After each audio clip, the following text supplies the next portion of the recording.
अगर हमारे बॉडी का न्यूरॉन सेल काम करना बंद कर दे तो क्या होगा? क्या हम बोल पाएंगे? क्या लिख पाएंगे? क्या दौड़ पाएंगे? मतलब क्या कि इस दुनिया का कोई भी काम क्या कर पाएंगे? जिसका जवाब क्या है, नहीं। अगर न्यूरॉन सेल आपका काम नहीं करता है तो हम लोग का बॉडी जो है वो कोई भी फंक्शन नहीं कर पाएगा। भैया, ये न्यूरॉन सेल है कहाँ कहाँ पाया जाता है, किस जगह रहता है? तो ये न्यूरॉन सेल क्या है कि हम लोग का जो नर्वस सिस्टम है, मतलब तंत्रिका तंत्र जो है, ये तंत्रिका तंत्र जिस सेल से मिलके बना है, जिस सेल से मिलके बना है उसी को कहते हैं न्यूरॉन या फिर तंत्रिका कोशिका। मतलब क्या कि बहुत सारा तंत्रिका कोशिका मिलके क्या बनाया है, तंत्रिका तंत्र बनाया। जैसे क्या हम लोग का डाइजेस्ट सिस्टम है, इसमें बहुत सारा पार्ट मिला हुआ है, तो वह किसका बना हुआ है, सेल का बना हुआ है। उसी तरह से हम लोग का जो ब्रेन है, हम लोग का जो नर्वस सिस्टम है, ये हिंदी में कहते हैं उसको तंत्रिका तंत्र। तो तंत्रिका तंत्र किससे मिलके बना है, न्यूरॉन से मिलके बना है, या फिर तंत्रिका कोशिका उसको कहते हैं। मतलब क्या हुआ कि हम लोग का पूरा ब्रेन किससे बना है, तंत्रिका कोशिका से। तंत्रिका कोशिका एक कोशिका हुआ, और जब बहुत सारा कोशिका मिलते गया और मिल के क्या बनाया है, तंत्रिका कोशिका बनाया। तंत्रिका कोशिका जो है ये दोबारा से रीजनरेट नहीं हो सकता है। मतलब जो एक बार डैमेज हो गया तो डैमेज हो गया, फिर से उसको सही नहीं कर सकते हैं। मतलब यह सेल बढ़ता नहीं, ये फिक्स रहता है। तो आइए हम लोग सबसे पहले देख लेते हैं न्यूरॉन का स्ट्रक्चर और फंक्शन, दोनों देख लेंगे। सबसे पहले हम डायग्राम एक बनाए, इस डायग्राम को समझने के बाद हम लोग पूरा थ्योरी पढ़ लेंगे, जो कि क्लास 10th में आपको लिखने में आसानी हो। डायग्राम भी क्लास 10th में आता है 5 नंबर का, लिखने में का भी आता है। मतलब क्या दोनों अलग अलग आ सकता है। यहाँ कभी डायग्राम पूछ लेता है तो कभी इसका डिफिनेशन पूछ लेगा, पार्ट पूछ लेगा। तो ये क्या है, एक न्यूरॉन सेल, सिर्फ एक न्यूरॉन सेल है। इस तरह से हम लोग का जो ब्रेन है मिलियनों सेल होगा न्यूरॉन का, और सब आपस में मिलकर क्या बनाया है, एक नर्वस सिस्टम बनाया है, एक तंत्रिका तंत्र बनाया है। तो सबसे पहले हम बात करें कि ये जो एक स्ट्रक्चर बना है इसका नाम क्या है, इसका नाम है तंत्रिका कोशिका, या फिर इंग्लिश में इसको कहा जाता है न्यूरॉन सेल। क्या कहते हैं, न्यूरॉन सेल। ये न्यूरॉन सेल जो है ये क्या है, स्ट्रक्चरल एंड फंक्शनल यूनिट है हमारे ब्रेन का, कि इसी से हमारा ब्रेन बना है। जैसे कि हम लोग जानते हैं जितना भी लिविंग थिंग सब किससे बना है, सेल से बना है। तो वही है कि जो हमारा ब्रेन है उसके पास अलग टाइप का सेल है, इसका नाम क्या है, न्यूरॉन सेल। देखो न्यूरॉन सेल का 3 पार्ट होता है। एक ये वाला पार्ट जो आप देख रहे हैं, एक धागा नुमा स्ट्रक्चर बाहर में निकला हुआ है, नेटवर्क फिंगर के तरह नेटवर्क लाइक स्ट्रक्चर है। तो ये क्या है, जो ये बाहर में निकला हुआ ये सब, ये जो निकला हुआ इसको कहते हैं भैया डेंड्राइट्स। क्या कहते हैं, डेंड्राइट्स कहते हैं। और इस डेंड्राइट्स का काम क्या है, इंफॉर्मेशन को लाना। हमारे बॉडी से इंफॉर्मेशन को लाना किसका काम है, इसी डेंड्राइट्स का काम। इसका नाम क्या है, डेंड्राइट्स। डेंड्राइट्स भैया, ये डेंड्राइट्स कैसा है, फिंगर लाइक स्ट्रक्चर है, ब्रांच स्ट्रक्चर है, और ये क्या धागे के जैसे फैला हुआ रहता है। और इसका लंबाई 1.5 से लेकर 2 मीटर तक ये हो सकता है हमारे बॉडी में। मतलब क्या, न्यूरॉन सेल जो है हम लोग के बॉडी में सबसे लंबा सेल है, याद रखिएगा।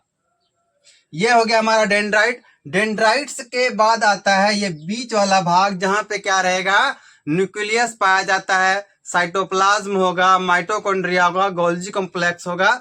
मतलब इसके पास जितना भी सेल के पास ऑर्गेनेल्स होगा, वो सारा ऑर्गेनेल्स कहाँ पाया जाएगा, इसी साइटोप्लाज्म में होगा। तो इसका नाम क्या है, सेल बॉडी। क्या कहते हैं, बीच वाले को सेल बॉडी कहा जाता है। अगर सेल बॉडी की बात करें तो यहां से डेंड्राइट से जो इंफॉर्मेशन आया था वो सेल बॉडी में क्या होगा, अब विद्युत में कन्वर्ट हो जाएगा। किस में कन्वर्ट होगा, विद्युत में। इसको समझ लेंगे अभी तुरंत। यहां से देखो डेंड्राइट से किसके पास, सेल बॉडी के पास आया, और सेल बॉडी से इंफॉर्मेशन कहां जाएगा, ये पीछे वाला भाग है एक्सॉन। इसका 3 पार्ट था, डेंड्राइट, सेल बॉडी, और तीसरा क्या है, एक्सॉन। ठीक, तो इंफॉर्मेशन कहाँ आया, डेंड्राइट के पास। डेंड्राइट कहाँ लाया, सेल बॉडी के पास, और सेल बॉडी ने क्या किया, उसको विद्युत में बदल दिया, और विद्युत में बदल के ये कहाँ जाएगा, ये एक्सॉन से होते हुए ये नर्व एंडिंग की तरफ जाता है, या लास्ट वाला भाग जो है इसको कहते हैं नर्व एंडिंग। ये एक्सोन पूरे को हम लोग यहां से यहां तक, इसको हम लोग एक्सोन भी बोलते हैं। तो इसका 3 भाग हो गया, डेंड्राइट्स, सेल बॉडी और क्या एक्सोन। तो इंफॉर्मेशन कहाँ डेंड्राइट से कहाँ आया, सेल बॉडी के पास, सेल बॉडी से एक्सोन के पास आया, और एक्सोन पे लास्ट में क्या रहता है, नर्व एंडिंग। तो अब देखो इंफॉर्मेशन यहाँ जैसे नर्व एंडिंग के पास आया, अब वहां पे कुछ गैप रहता है, उसके बाद दूसरा न्यूरॉन रहता है, तो ये इंफॉर्मेशन यहाँ से जंप करके आगे चला जाएगा। इतना समझे। अब समझते हैं फंक्शन कैसे करता है।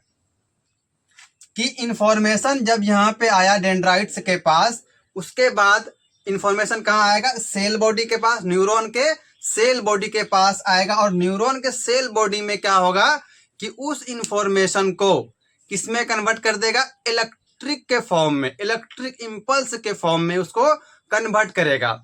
जब इंफॉर्मेशन को यहाँ पे इलेक्ट्रिक इंपल्स के फॉर्म में कन्वर्ट किया, तो अब क्या भैया हो जाएगा, ये एक्सोन के पास आएगा, और एक्सोन के पास आने के बाद, एक्सोन के पास आने के बाद ये कहाँ चला जाएगा, नर्व एंडिंग के पास, और नर्व एंडिंग के बाद यहाँ पे कुछ गैप होता है, और गैप के बाद फिर से इसी तरह का न्यूरॉन रहेगा, तो इंफॉर्मेशन उसके पास चला जाएगा।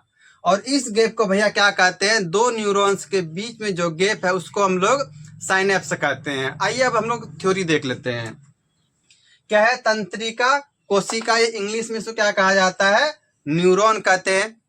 कि तंत्रिका तंत्र की संरचनात्मक एवं क्रियात्मक इकाई को तंत्रिका कोशिका या न्यूरॉन कहते हैं।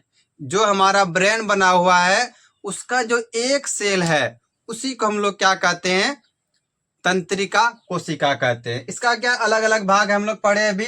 सबसे पहला क्या था, डेंड्राइट्स, जो कि ब्रांच लाइक स्ट्रक्चर है, ये वाला बाहर जो निकला हुआ है चारों तरफ, वो क्या है, डेंड्राइट्स कहते हैं। और डेंड्राइट्स का क्या काम है कि मैसेज को, संदेश को ब्रेन तक लाना। ये क्या छोटी छोटी शाखाएं होती है, यही छोटी छोटी शाखाएं है इसमें ये क्या काम करता है, संदेश को प्राप्त करने का काम करता है। संदेश कहाँ से प्राप्त करेगा भैया, हम लोग के बॉडी में क्या पाया जाता है, सेंसरी ऑर्गेन पाया जाता है। जैसे क्या हम लोग टच किए तो हमको पता चला, तो ये क्या कैसे पता चला, स्किन में सेंसरी न्यूरॉन है, हम लोग कुछ देख रहे हैं तो आंख के पास सेंसरी न्यूरॉन है, तो हम लोग जो सेंस करते हैं वो क्या, यही इसी ब्रांच के थ्रू, इसी डेंड्राइट्स के थ्रू कहाँ तक जाएगा, ब्रेन तक जाएगा। ये दूसरे न्यूरॉन से सिग्नल लेती है। अभी बताए थे कि जैसे यहाँ से नर्व एंडिंग है, यहाँ से क्या होगा, इंफॉर्मेशन आगे जंप करेगा, आगे फिर इसी तरह का स्ट्रक्चर होगा, तो जैसे ये इसी तरह का स्ट्रक्चर है फिर से इसको उसको कैप्चर कर लेगा। दूसरा पार्ट चलते हैं, सेल बॉडी, इसका दूसरा नाम क्या है, साइटोन। ये हिंदी में कहा जाता है इसको कोशिका, कोशिकीय शरीर, मतलब ये बीच वाला भाग ये है जहाँ पे क्या है, न्यूक्लियस पाया जाता है। ये न्यूरॉन का मुख्य भाग है, सारा का सारा काम यही होगा। इसमें केंद्रक पाया जाता है, और केंद्रक के अलावा इसमें साइटोप्लाज्म भी रहता है, और साइटोप्लाज्म के अलावा जितना भी सेल में ऑर्गेनेल्स है, सारा ऑर्गेनेल्स इसके पास होगा, चाहे वो माइटोकॉन्ड्रिया हो, गोल्जी कॉम्प्लेक्स हो, लाइसोसोम हो, सब का सब इसी न्यूरॉन के पास रहता है। ये न्यूरॉन को सभी क्रियाओं को नियंत्रित करता है, मतलब जो भी क्रिया है सबको कौन नियंत्रित करेगा, यही सेल बॉडी। इस सेल बॉडी में क्या होगा कि जो भी सूचना है वो विद्युत के रूप में आगे बढ़ जाएगा। लास्ट वाला पोर्शन आता है हम लोग का एक्सोन। एक्सोन क्या मतलब, जो टेल वाला पार्ट है उसको हम लोग एक्सोन कहते हैं। हिंदी में भी इसको एक्सोन ही कहा जाता है, या फिर टेल बोल सकते हो। जहां इस आवेग का परिवर्तन रासायनिक संकेत में हो जाएगा। मतलब क्या कि यहाँ डेंड्राइट से जो सेल बॉडी में आया इंफॉर्मेशन अभी किसमें, इलेक्ट्रिक में है, जैसे ही एक्सोन के पास आएगा वो किस में बदल जाएगा, केमिकल में बदल जाएगा, केमिकल इंफॉर्मेशन में, रासायनिक इंफॉर्मेशन में वो बदल जाता है, जिससे ये आगे फिर बढ़ता, आगे जाके फैलते जाएगा। उसके बाद हमारा एक टॉपिक था साइनेप्स। साइनेप्स किसको कहा जाता है कि दो न्यूरॉन्स के बीच में जो गैप है, जैसे कि मान लो एक न्यूरॉन ये है, एक न्यूरॉन ये है, इसके बीच में जो ये गैप दिख रहा है, ये जो गैप दिख रहा है, इसी गैप को क्या कहेंगे, साइनेप्स कहेंगे भैया। जैसे कि मान लो एक न्यूरॉन हुआ, ये दूसरा न्यूरॉन है, इससे इंफॉर्मेशन क्या हो रहा है, आगे बढ़ रहा है। और जैसे यहाँ आगे बढ़ रहा है तो बीच में क्या है, गैप है, इस गैप को साइनेप्स कहेंगे। और यहाँ क्या होगा, इंफॉर्मेशन जंप करके इधर आ जाएगा, जंप करके वो आगे बढ़ जाएगा, फिर वो दूसरे न्यूरॉन उसको कैच कर लेगा, जैसे कि डायरेक्ट कैच कर रहा था। आगे हम लोग पढ़ेंगे इसके बाद कि जो नर्वस सिस्टम है, उस नर्वस सिस्टम के बारे में पढ़ेंगे।